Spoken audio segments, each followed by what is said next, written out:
fato, repreendendo-os, diz: Eis aí vem dias, diz o Senhor, e firmarei nova aliança com a casa de Israel e com a casa de Judá, não segundo a aliança que fiz com seus pais, no dia em que os tomei pela mão para os tirar da terra do Egito, pois eles não continuaram na minha aliança, e eu não dei atenção a eles, diz o Senhor.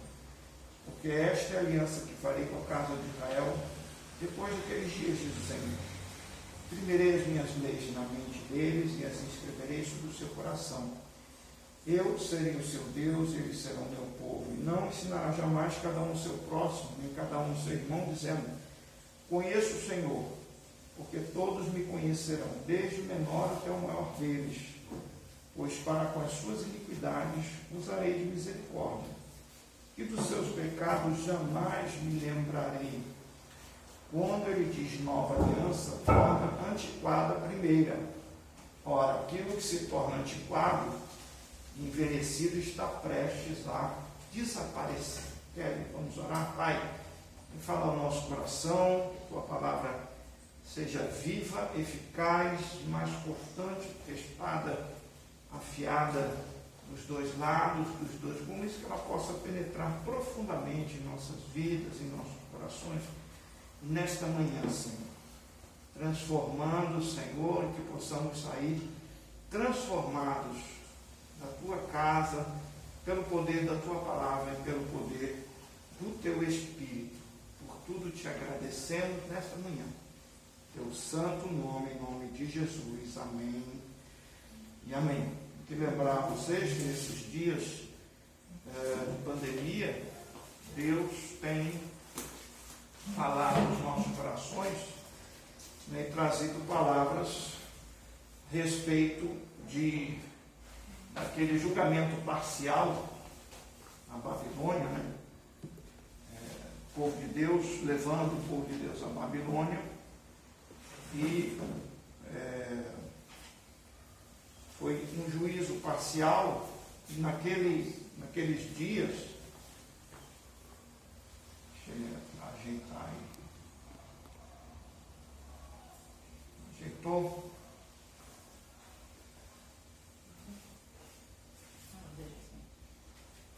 Tá bom? Pronto, aumentou. Mas se não ficar bom, a gente não coloca. Deixe quieto, senão a gente se perde aqui, você caminhando, vai para cá, vai para lá. Então, ele nos falou através dos profetas, né, falando para eles, estavam vivendo uma situação muito ruim, um juízo que era um juízo parcial de Deus sobre o povo de Israel, não era para destruição, não era o fim, mas era para tratar o coração.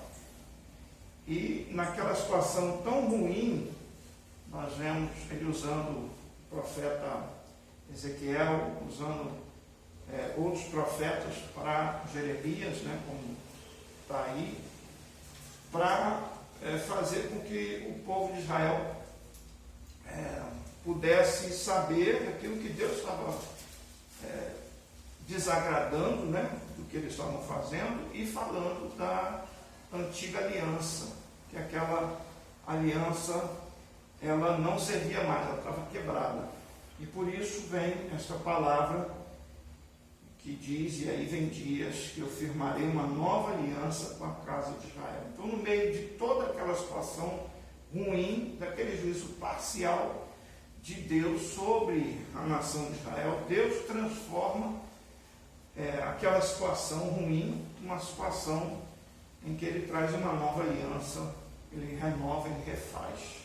E é nesse sentido que Deus tem colocado palavras no nosso coração nesses dias, de que ele pode fazer e transformar qualquer situação. Até a situação que nós estamos vivendo, essa pandemia, né, Deus é Deus poderoso para transformar, como ele fez com o povo de Israel. Nós vemos o povo de Israel ser, ainda que com um juízo parcial, ele ser transformado, não é, pelo poder de Deus. E nós também vemos que Deus usa esses juízos, e eu falei da pandemia, falei que não é A gente não crê que seja um juízo final, mas é um juízo parcial. Deus permite que essas coisas aconteçam. Estão anunciadas que viriam estas coisas, que isso seria sinais dos tempos que Jesus está para voltar. Mas não podemos afirmar ainda que é o juízo final. E aí, o profeta, ele profetiza que há uma nova aliança. Nós falamos sobre o livro de Hebreus na semana passada, e o Senhor nos leva, nessa manhã, ao livro de 2 Coríntios, onde Paulo ele vai falar e explicar essa condição dessa segunda aliança que é firmada no sangue de Cristo. E eu vou começar para você entender por 2 Coríntios capítulo 1, verso 1, ler alguns versos e depois ir para o capítulo 3. Mas primeiro o capítulo 1 diz assim, verso 1: Paulo, apóstolo de Cristo Jesus, pela vontade de Deus, irmão Timóteo, a igreja de Deus que está em Corinto, e a todos os santos em toda a Caia, que a graça e a paz de nosso Pai, do Senhor Jesus Cristo, estejam com vocês. Verso 8, diz assim: porque não queremos, irmãos, que vocês fiquem sem saber que tipo de tribulação nos sobreveio na província da Ásia. Foi algo acima das nossas forças, a ponto de perdermos a esperança até da própria vida. De fato, tivemos em nós mesmos a sentença de morte, para que não confiássemos em nós mesmos, e sim no Deus que ressuscita os mortos, o qual nos livrou e ainda livrará de tão grande morte. Nele temos esperado que ainda continuará a nos livrar, enquanto vocês nos ajudam com orações ao nosso favor, para que por muitos sejam dadas graças a Deus a nosso respeito, pelo benefício que nos foi concedido por meio da súplica de muitos. Então nós vemos aqui, apesar de estar debaixo da nova aliança, Paulo estava passando por tribulações, e ele disse que foi algo acima das nossas forças, a ponto de perdermos a esperança até da própria vida. E ele fala, de fato, tivemos em nós mesmos a sentença de morte, para que não confiassem em nós mesmos, sim no Deus que ressuscita os mortos. Ele não cita o que foi, mas a gente sabe que foi, ele diz aqui no verso 10, o qual nos livrou e ainda livrará de tão grande morte. Ou seja, foi algo tremendo que ele passou. Não significa que sobre a nova aliança nós não vamos passar por esses problemas e dificuldades. E agora, indo para o capítulo 3, Paulo vai falar sobre o ministério da nova aliança. O que essa nova aliança significa para nós? E aí, 2 Coríntios capítulo 3, verso 1 diz assim: estamos começando outra vez a recomendar a nós mesmos? Ou será que temos necessidade, como alguns, de entregar cartas de recomendação para vocês? Ou pedir a vocês? Vocês são a nossa carta, escrita em nosso coração, conhecida e lida por todos. Vocês manifestam que são carta de Cristo, produzida pelo nosso ministério, escrita não com tinta, mas com o Espírito do Deus vivo, não em tábuas de pedra, mas em tábuas de carne, isso é, nos corações. Então Paulo já está fazendo a diferença entre a velha aliança e a nova aliança, dizendo que nós somos carta de Cristo, vocês são a carta de Cristo produzida pelo nosso ministério, não escrita com tinta, mas com o Espírito de Deus vivo nas tábuas de pedra. Não em tábuas de pedra, mas em tábuas de carne, isso é, nos corações. E é por meio de Cristo que temos tal confiança em Deus. Não que por nós mesmos sejamos capazes de pensar alguma coisa como se partisse de nós, Pelo contrário, a nossa capacidade vem de Deus, o qual nos capacitou para sermos ministros de uma nova aliança, não da letra, mas do Espírito. Porque a letra mata, mas o Espírito vivifica. E Paulo, então, ele está começando a falar sobre esta nova aliança, esta questão de como nós lidamos, qual é o ministério da nova aliança, né, que nós exercemos, e ele começa a explicar. Verso 7 diz assim: e se o ministério da morte, gravado com letras em pedra, se revestiu de glória, a ponto de os filhos de Israel não poderem fixar os olhos na face de Moisés, por causa da glória do seu rosto, ainda que fosse uma glória que estava desaparecendo, como não será de maior glória o ministério do Espírito? Porque se o ministério da condenação teve glória em muito maior proporção, será glorioso o ministério da justiça. Pois neste particular, o que era glorioso já não tem mais glória diante da glória atual, que é muito maior. Porque se o que estava desaparecendo teve a sua glória, muito mais glória tem o que é permanente. Ele estava dizendo que a velha aliança começou com Moisés subindo, pegando as tábuas de pedra, descendo, seu rosto brilhava. E porque o seu rosto brilhava, porque ele esteve na presença de Deus, a glória era tanta que ele botou um véu para cobrir o rosto, porque ninguém conseguia olhar para Moisés. Ele parecia um farol, uma lâmpada, né, iluminada. Então ele botou o véu para esconder aquela glória, né?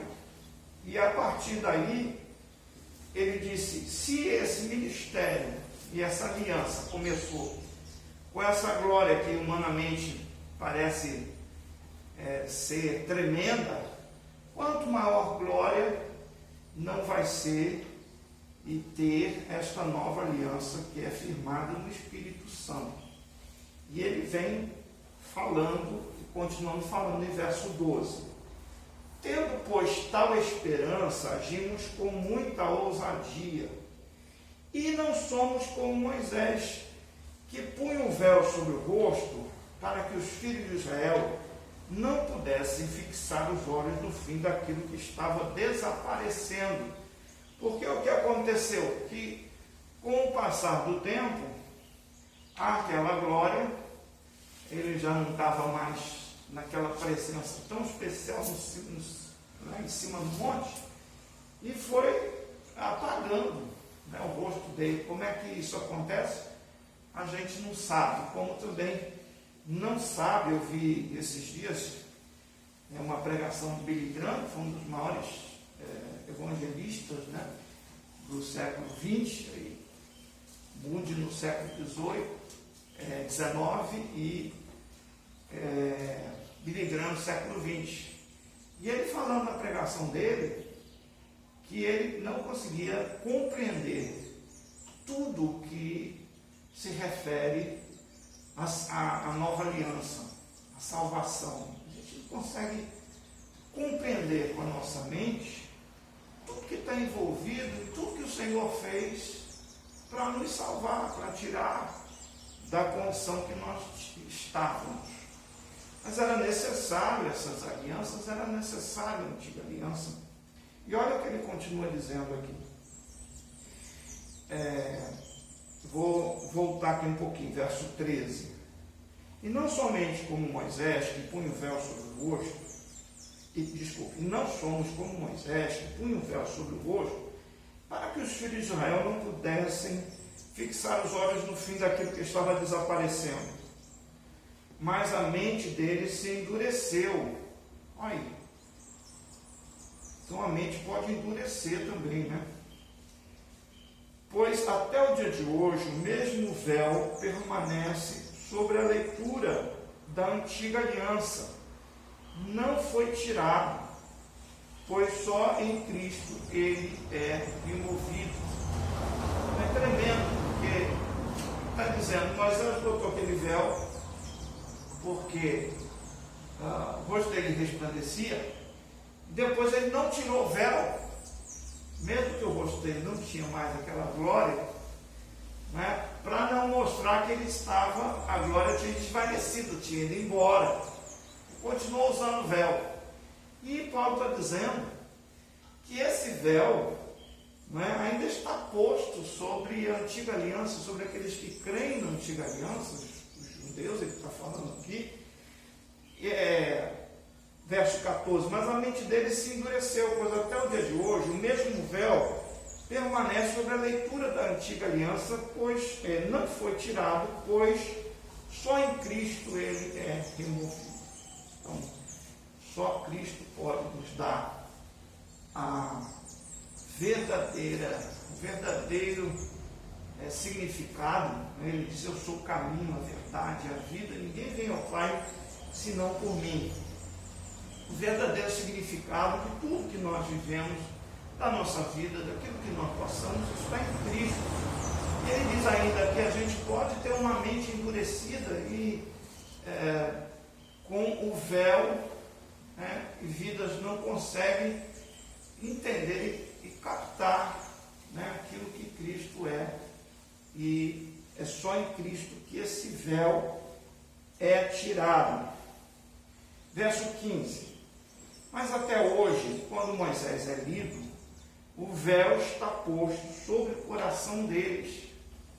Então ele faz aí uma analogia sobre este véu, né? Claro que não existe um véu sobre o coração do judeu, mas ele está dizendo, fazendo uma analogia, de que é como se o véu tivesse posto e não adianta, eles não conseguem entender, porque é só em Cristo que você entende.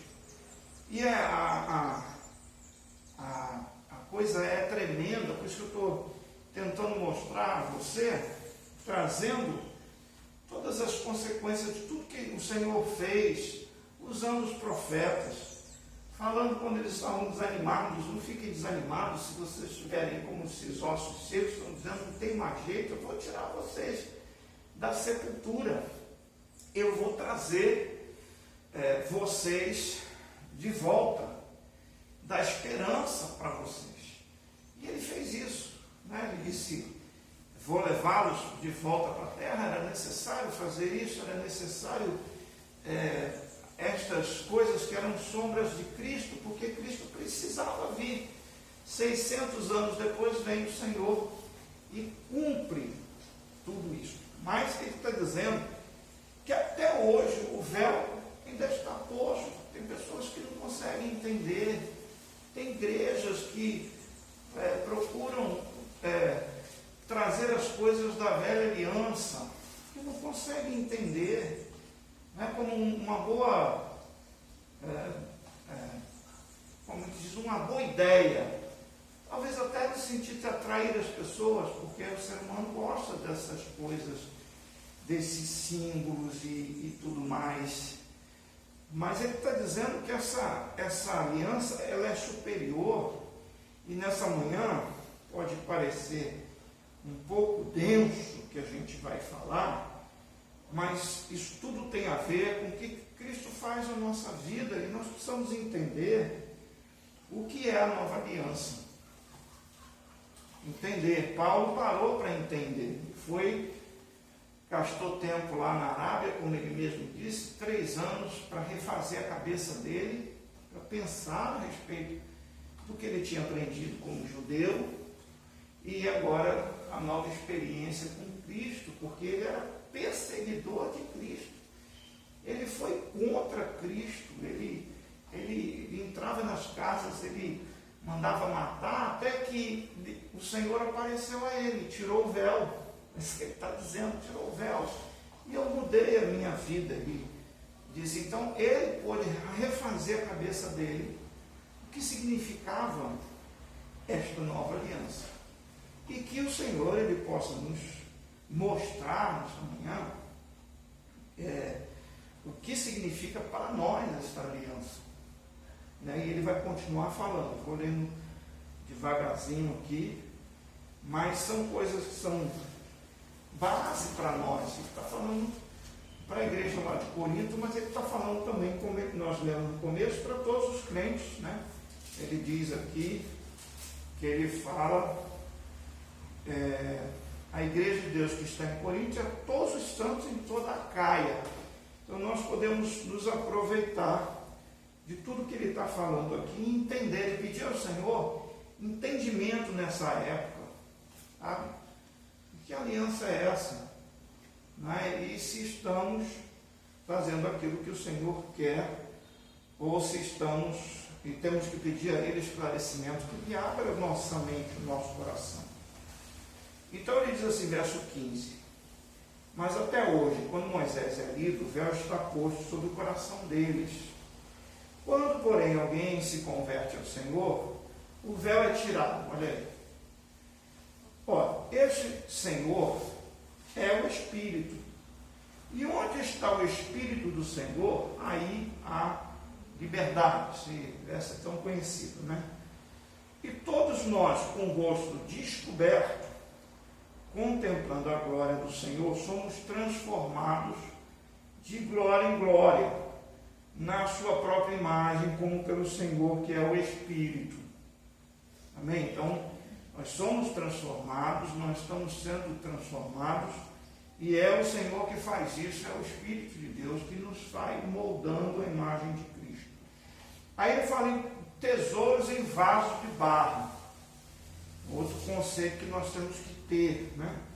Por isso, tendo este ministério, segundo a misericórdia que nos foi dada, não desanimamos. Pelo contrário, rejeitamos as coisas ocultas que trazem vergonha, não agindo com astúcia nem adulterando a palavra de Deus. Tem gente lá que fala que já estava fazendo isso lá no começo da era cristã, né? Adulterando a palavra e fazendo coisas que com astúcia. E assim, pela manifestação da verdade, nos recomendamos a consciência de todos na presença de Deus. Mas se o nosso Evangelho ainda está encoberto, é para os que se perdem que ele está encoberto, nos quais o Deus deste mundo, Deus com letra minúscula, né, ele está falando do inimigo, cegou o entendimento dos descrentes, para que não lhes resplandeça a luz do Evangelho da glória de Cristo, qual é a imagem de Deus. Então ele está dizendo que ainda, além de um judeu ter o véu posto no coração, e esse véu não pode ser tirado, ainda o inimigo coloca sobre aqueles que são do mundo, né? Ele cega o entendimento para que as pessoas também não possam entender. Verso 5 diz: porque não pregamos a nós mesmos, mas a Jesus Cristo como Senhor, e a nós mesmos como servos de vocês por causa de Jesus. Porque Deus, que disse, das trevas resplandeça a luz, Ele mesmo resplandeceu em nosso coração para a iluminação do conhecimento da glória de Deus na face de Jesus Cristo. Temos, porém, este tesouro em vasos de barro, para que se veja que a excelência do poder provém de Deus, não de nós. Em tudo somos atribulados, porém não angustiados. Ficamos perplexos, porém não desanimados. Somos perseguidos, porém não abandonados. Somos derrubados, porém não destruídos. Então ele está dizendo, este tesouro, né, que é a glória de Cristo e a nova aliança, ele está em nós, mas nós somos vasos frágeis. O vaso de barro é o vaso mais frágil que tem. Se deixar cair, vai quebrar. Não é? E ele diz, em tudo somos atribulados. Não significa que a nova aliança nós não vamos ser atribulados. Está dizendo, porém não angustiados. Ficamos perplexos, porém não desanimados. Somos perseguidos, porém não abandonados. somos derrubados, porém não destruídos. Não podem até tentar derrubar. Ou somos derrubados, como ele diz, a gente cai, às vezes porque alguém dá um tranco na gente, né?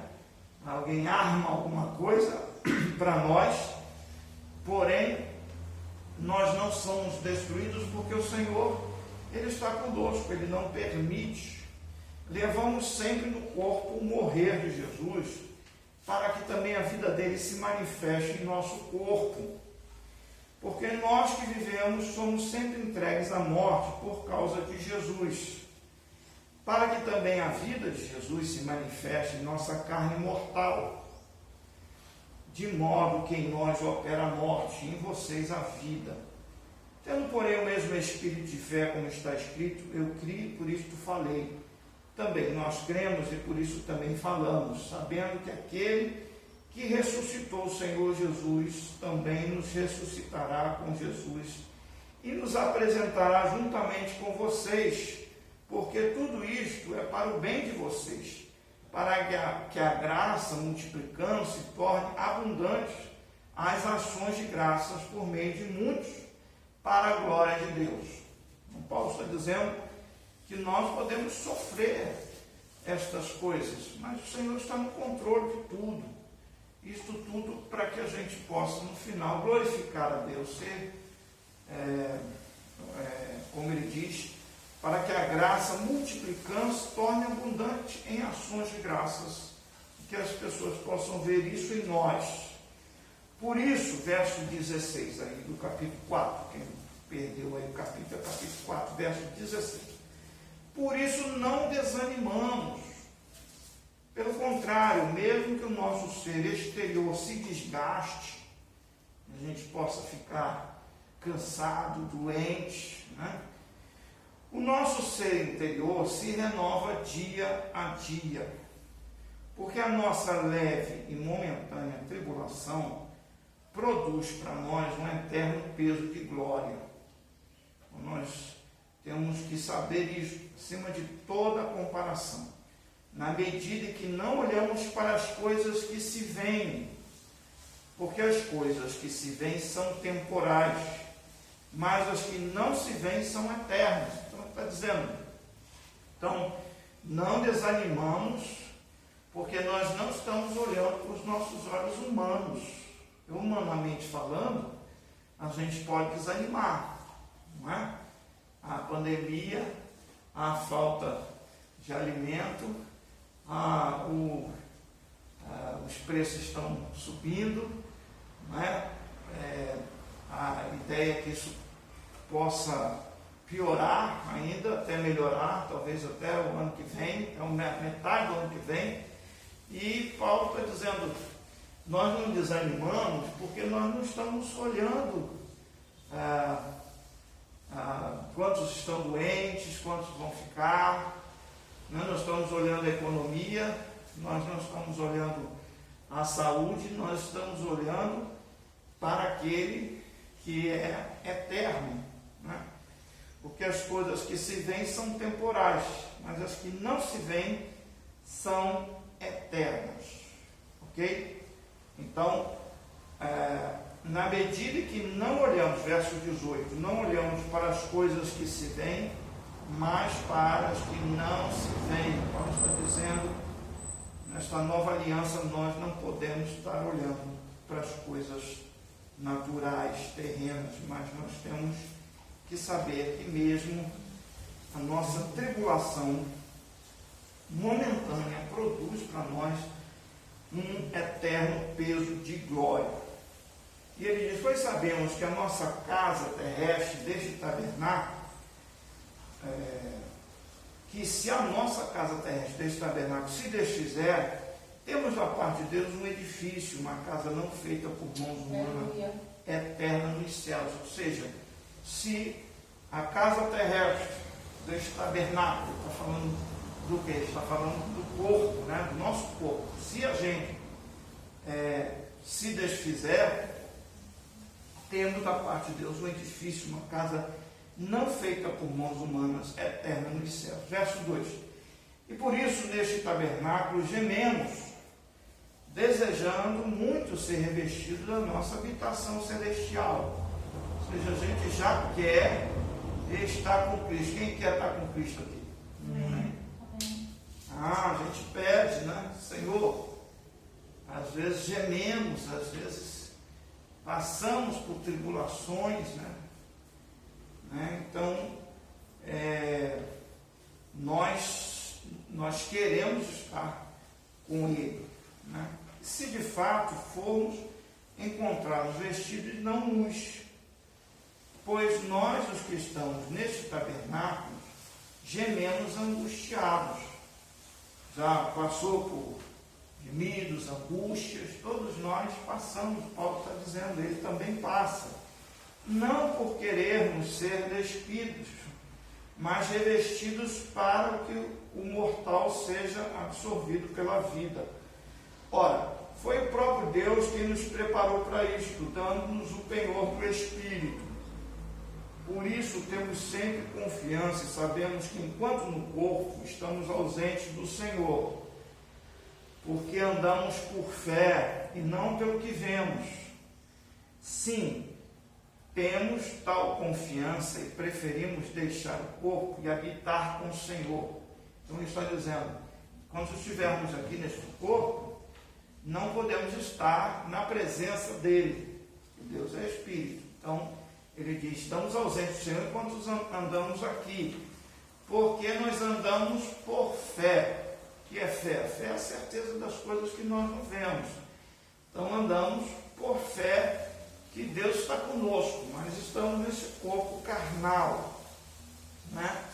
E ele diz, sim, verso 8, temos tal confiança e preferimos deixar o corpo e habitar com o Senhor. Com certeza, nosso desejo é estar com Ele, estar na presença dEle, onde não haverá mais choro, não haverá mais dor, né? E a gente sabe que essa é a nossa esperança eterna, nossa Jerusalém, né? Que a gente vai finalmente para esta terra, que é a nova Jerusalém, não a velha, né? Mas como a velha aliança, a promessa é que eles voltariam para Jerusalém. Eles precisavam voltar mesmo, porque o Senhor Jesus ainda tinha que vir, ainda tinha que cumprir todas as coisas. Mas hoje nós estamos diante de uma aliança mais excelente.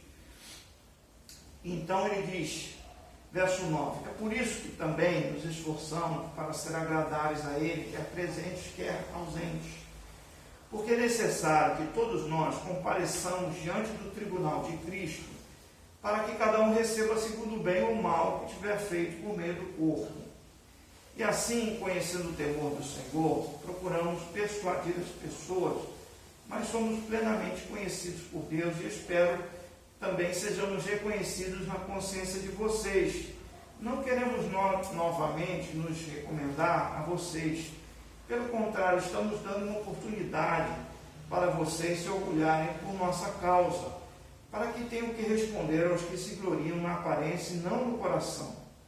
Porque se enlouquecemos é para Deus, e se conservamos juízo é para vocês, pois o amor de Cristo nos domina, porque reconhecemos isto, um morreu por todos, logo todos morreram.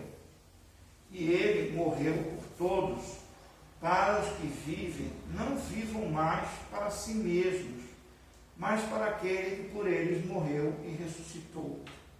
Assim que nós, daqui por diante, a ninguém conhecemos segundo a carne, e se antes conhecemos Cristo segundo a carne, já agora não conhecemos deste modo. E assim, se alguém está em Cristo, é nova criatura. As coisas antigas já passaram, e eis que se fizeram novas. Então, o que Paulo está dizendo aqui é que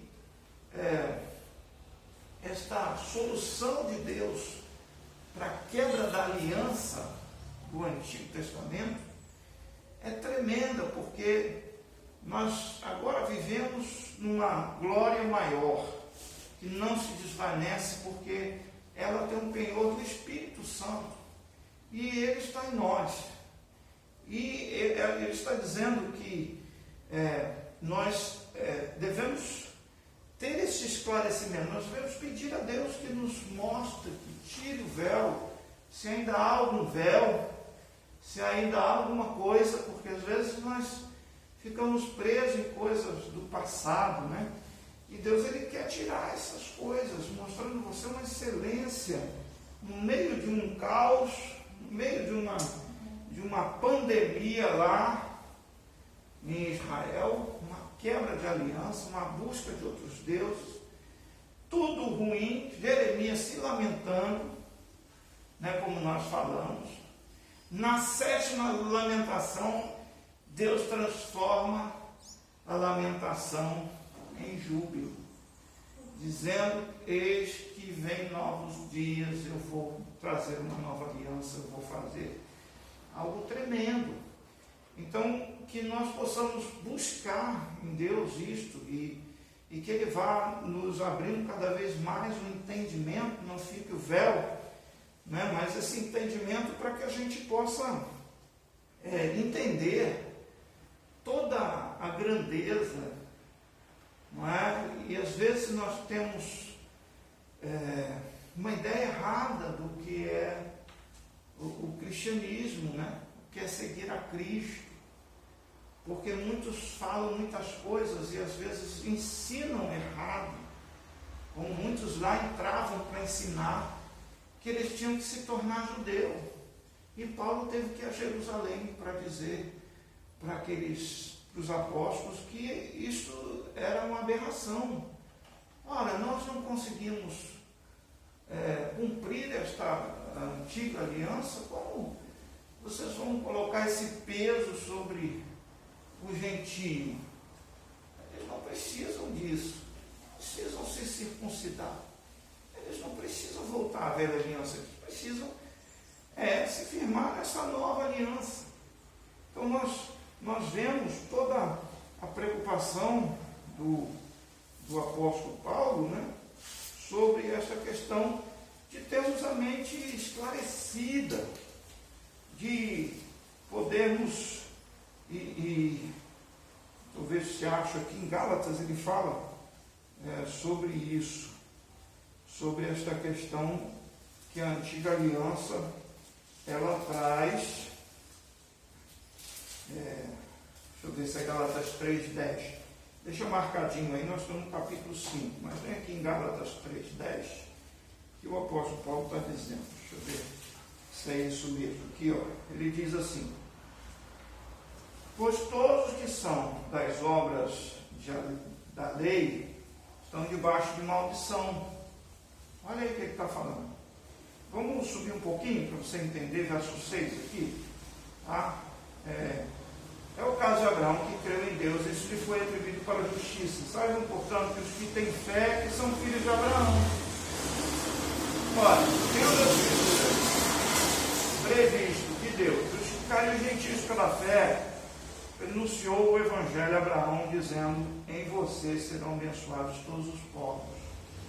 De modo que os que têm fé são abençoados como o crente Abraão. Pois todos que são das obras da lei estão debaixo de maldição, porque está escrito: maldito todo aquele que não permanece em todas as coisas escritas no livro da lei, para praticá-las. É evidente que pela lei ninguém é justificado diante de Deus, porque o justo viverá pela fé.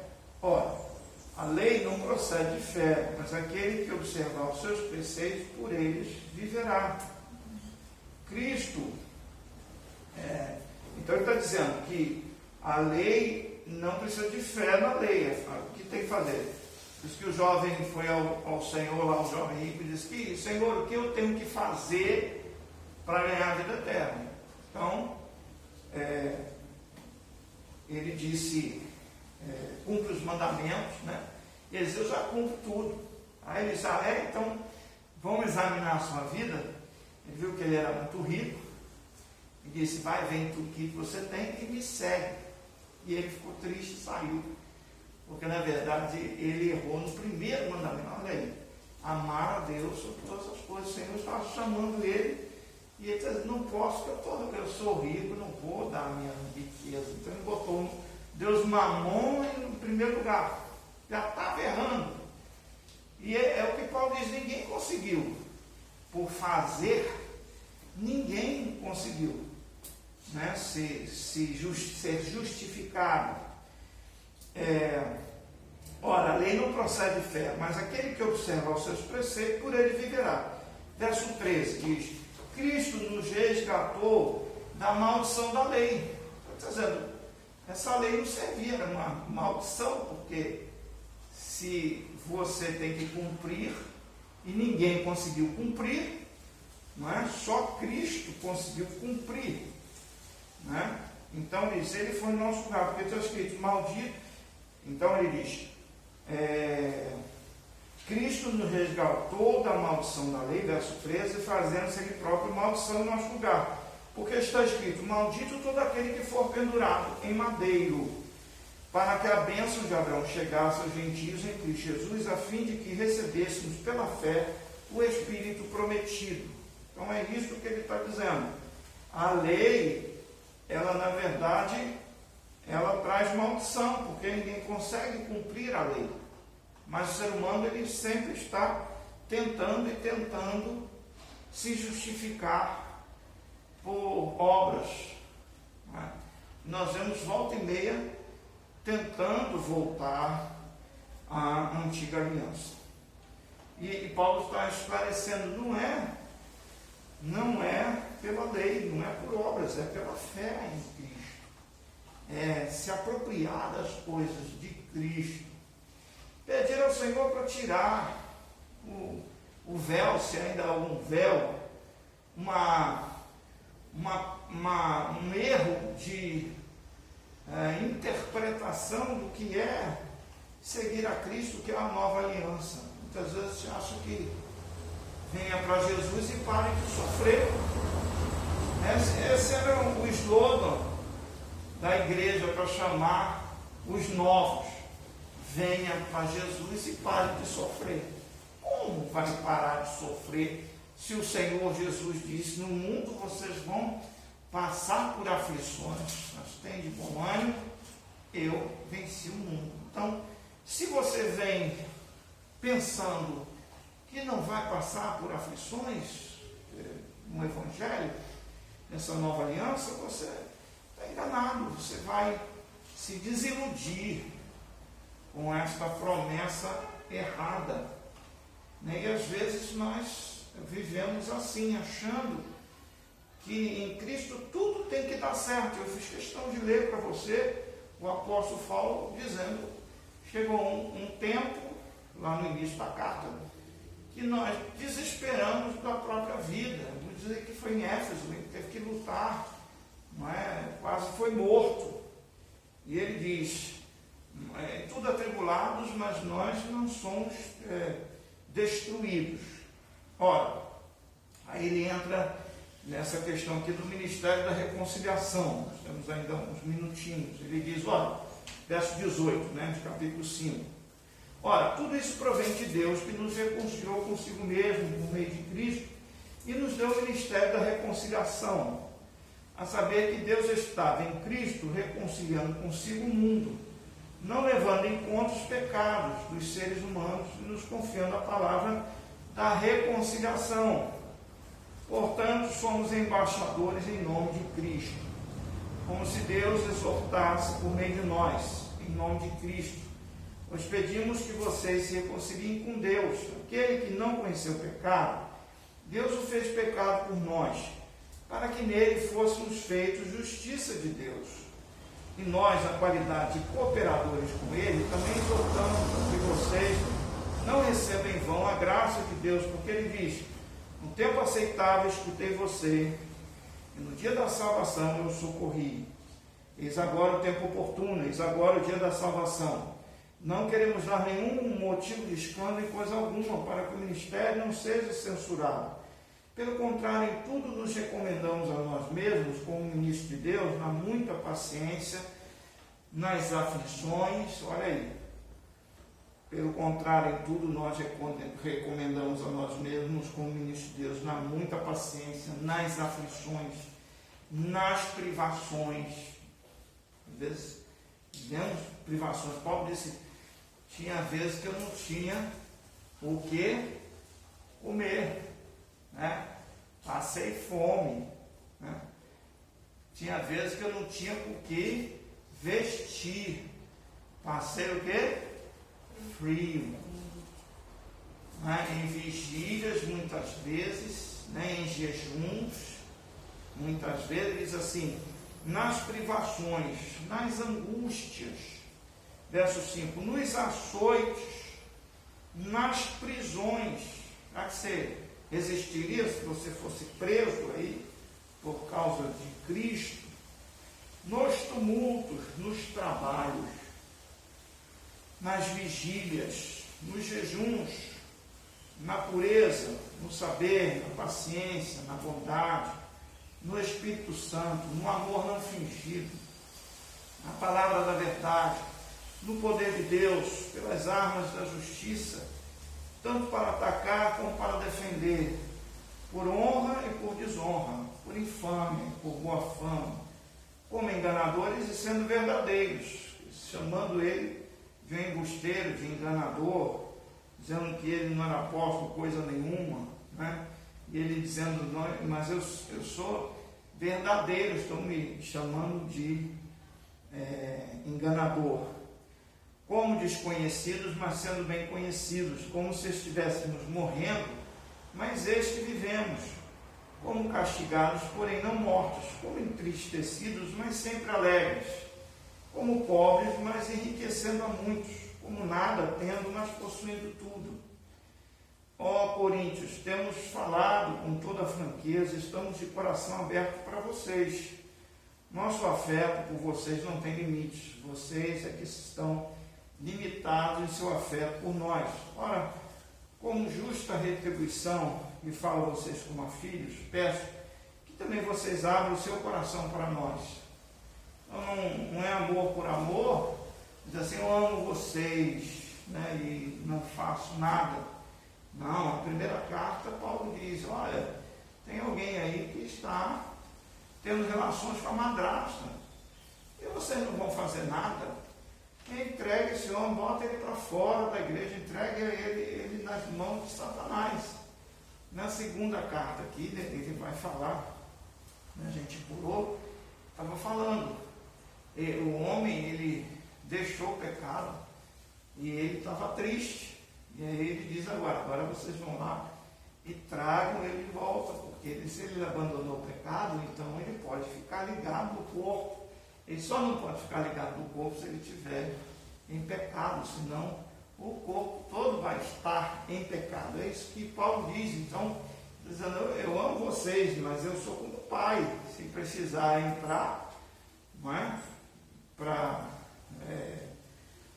trazer a vara, muitas vezes ele fala isso, se for necessário, como um pai, eu vou fazer, né? E ele diz isso.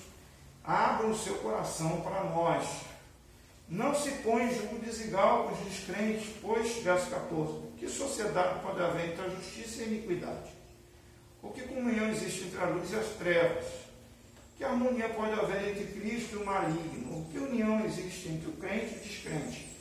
Que ligação há entre o santuário de Deus e os ídolos? Porque nós somos o santuário do Deus vivo, como ele próprio disse.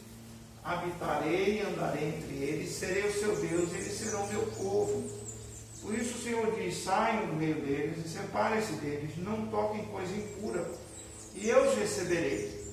Serei o pai de vocês, vocês serão meus filhos e minhas filhas, diz o Senhor Todo-Poderoso. Portanto, meus amados, tendo tais promessas, purifiquemo-nos de toda impureza, tanto da carne como do espírito, aperfeiçoando a nossa santidade no temor de Deus.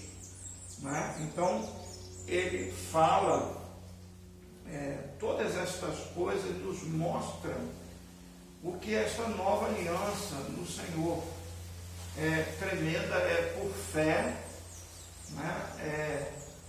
Você crer em Cristo, olhar para Ele, como Jesus disse, assim como Moisés levantou a serpente no deserto, e aqueles que eram picados de uma picada mortal, Deus tinha mandado aquelas víboras, porque eles estavam pecando, Mas ele deu a solução.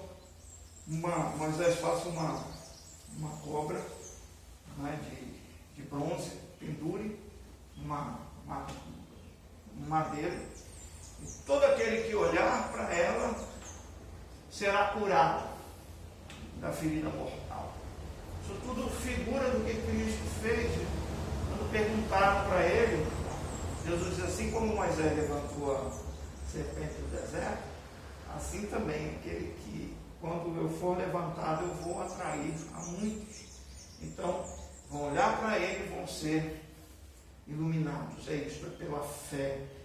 Não precisamos fazer nada, nós temos que crer em Cristo, no que ele fez.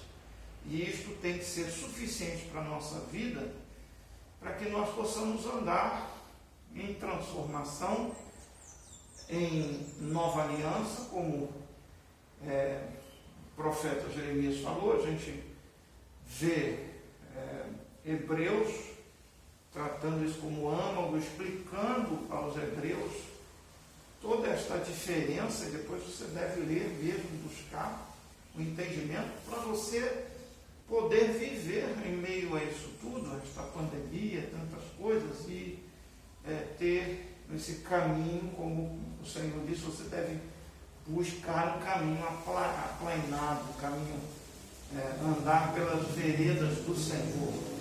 Toda hora ele está falando isso. Andar pelo caminho do Senhor. Cuidado para não desviar nem para a direita, nem para a esquerda, para que você seja bem sucedido. Então, nós temos que buscar isso, nós temos que ler, nós temos que não ser levados por todo vento de doutrina, né? E estas coisas que vão se agarrando a nós, coisas humanas, né? Uma grande discussão hoje, e a gente está acabando, faltando uns minutinhos, grande discussão hoje no Facebook, se você vai fazer o avatar ou não vai fazer o avatar, né? Eu acho que quem faz não vai para o inferno, mas não perceber que estas coisas têm uma influência, uma raiz estranha, né? Se você vai ao dicionário, a primeira coisa que diz é que é religião, não é? O Deus lá, que eu não vou nem citar o nome, que a palavra de Deus a gente não deve nem citar o nome, que desceu e se fez carne. Essa é a primeira definição. A segunda definição é que é algo gráfico e que você vai descer também para entrar no mundo digital. Mas é um negócio muito esquisito, muito místico. Não diz assim, o boneco, você vai fazer o seu boneco, né? Vai fazer a sua cara, né? E alguns percebem, outros não. Talvez isso não vá trazer a princípio nenhuma consequência, mas com o caminhar, às vezes, um pequeno desvio aqui pode gerar um grande desvio lá na frente. Aí alguns dizem que tem problema e outros crentes não tem problema, né? E eu tenho que pedir a quem? Quem é que vai saber se tem ou se não tem? Não sou eu, né? Você tem que perguntar ao seu Senhor: Senhor, eu vou fazer isso, eu faço isso, né? É a necessidade de fazer. Se tem aí mais de não sei quantos anos, nunca precisou fazer seu avatar lá na internet, precisa fazer, né? Precisa entrar nisso. Você precisa perguntar ao Senhor, né? E a palavra de Deus diz que quando nós perguntamos essas coisas não nos condenam, então está tudo bem. Mas se há algo no coração, então nós temos que parar, nós temos que dizer: não vou fazer. Muitas vezes o Espírito Santo, a gente entristece o Espírito, né? E ele nos mostra que não é certo.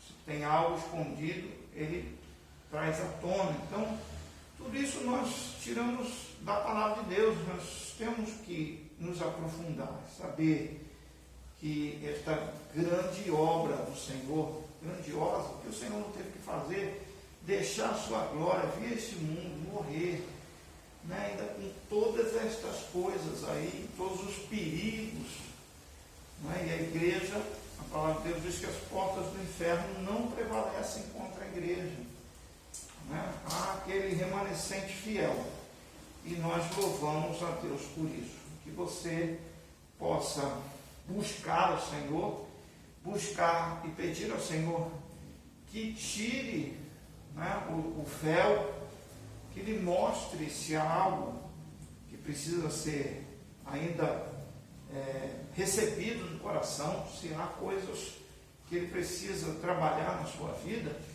Mas nós vamos enfrentar estas coisas, pandemias e tudo mais, e a nossa garantia é que Cristo está conosco, né? Em qualquer lugar que você for, você nem sabe, uma hora você pode passar mal, perder o controle, e aí? Quem é que está no controle da tua vida? É o Senhor, com certeza.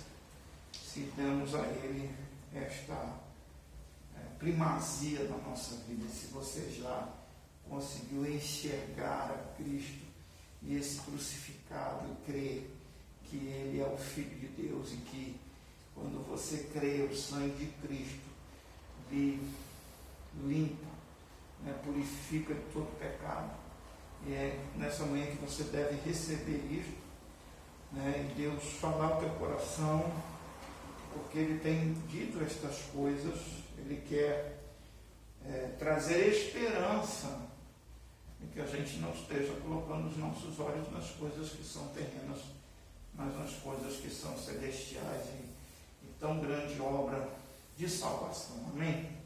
Vamos orar, vamos pedir que Deus venha nos abençoar nessa manhã. Pai, te agradecemos por esta manhã, podermos trazer a Tua palavra, que é viva, eficaz, Senhor, e poder pensar e repensar na nossa vida, nas coisas que temos feito, Senhor, nas coisas que temos vivido nessa geração, Pai, e que o Teu Espírito venha nos dar entendimento para tudo que vamos e estamos ainda para enfrentar, seja na internet, seja, Senhor, em qualquer lugar, que possamos ter a Tua sabedoria, a Tua graça, e andar segundo o Teu propósito. Por tudo te agradecemos, em Teu santo nome, Pai, em nome de Jesus. Amém e amém. A graça do nosso Senhor Jesus Cristo, o amor de Deus e a consolação do Espírito Santo esteja com cada um de vocês, desde agora e para sempre.